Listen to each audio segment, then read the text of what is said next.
You know, one of the amazing things about New Zealanders is that they've got a bit of a can-do attitude, and we've heard about Harvey online. We followed all the forums and see how he's doing his brew, and I've not seen a guy with more innovation, so we just had to come and have a look at it.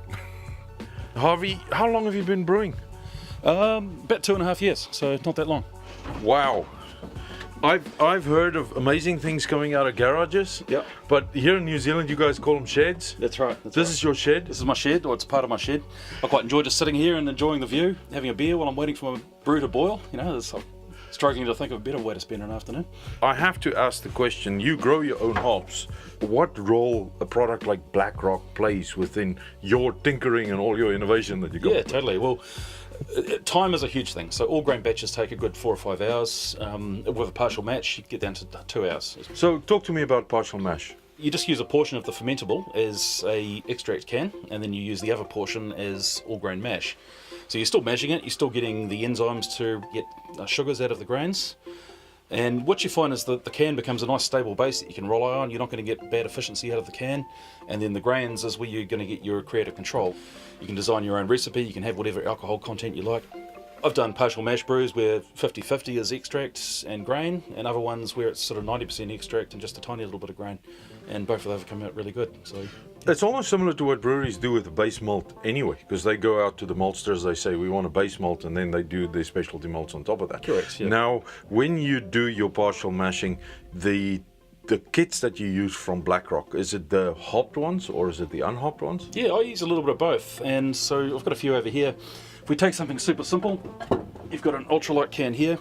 This is 2-row malt, so it's the American base malt. You know, good for pale ales, but also stouts and all sorts of beers can make with this one. The light is the lager malt, so if you're doing a German style, then that becomes your base that you can use for that. And this isn't hops, so you'll be doing your own hops. You're probably a full boil is how I like to do it. And then you've got the kits here. I mean, you can make a bock with this if you like, but really if you look at the Blackrock website, and it will tell you the breakdowns of what's actually inside these things. So this is mostly lager malt, a little bit of chocolate malt, a little bit of caramel malt, maybe a little bit of roasted black malt. It'll tell you the proportions, and it tells you how many IBUs of hopping it's got in there. Right. And this I just see as, okay, here's a pre-pack. This saves me having to grind 4 different types of malts. And it takes a Baltic Porter brew day. Who wants to brew 5 or 6 hours of all grain for a little 5 or 6 litre batch? The important part we've learned, though, is that you need to watch your fermenting pretty well. Correct, now, I've seen a few fermenters. You got Fermentosaurus, you have some glass Cowboys here at the back, but there's something that we gave a try, which is fermenting in corny cakes. Okay. Tell us about that experience. Yeah, I've had a lot of fun with that. So for a start, you're paying $100 for a stainless steel fermenter, and that's fantastic value. You won't get anything on the shop floor even close to that, which is pressure capable and stainless and it's rock solid. How do you modify the corny? Because you can't just use it the way that it is. Yeah, correct. So I've just been getting the Fermentosaurus floating dip tubes, which I've got one just here. So this is what they look like. You replace the standard dip tube with one of these, and it starts off like this when it's full, and then as you start draining for it, it drops down to the bottom. And what's nice about this is when you get to the bottom, where all the yeast and sludge is at the bottom, it's not going to pick that up. You're always drawing from the clear wort or beer at the top when you're pulling out of the keg. So these work extremely well for fermentation. And then we do the quick and dirty, because that's what we do. Yeah, quick and dirty is... these guys, you're telling me before, they chop their dip tubes, which is a bit of a one-way street, but here's a slightly more refined way of going about that. You just give it a little bend, not so bent that you can't fit it inside the keg, but just a gentle sort of bend so that it's not pulling from at the very bottom.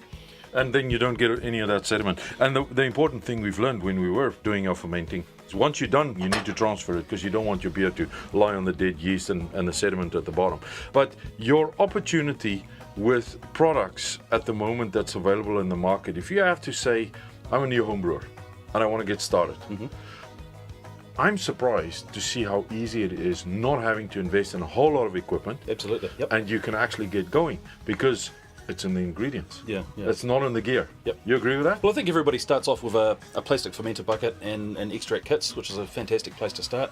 I did 2 batches like that and then went straight into all grain afterwards. I think if somebody had shown me the partial mash step in between, I could have saved myself a lot of cash. I would have got myself one of these Grandfather Sparge water heaters. These are $150. It's a a 2,000 watt electric kettle, essentially. Yeah, you can do it with a pot and a stove if you really. If you really pot want and a to. stove works great too. Yeah. And save all the other expense and just focus on getting a good fermentation and then a nice kegerator to serve out of. I think that's what everybody really wants at the end of the day. So one important piece of advice you want to give anybody that wants to give this a try.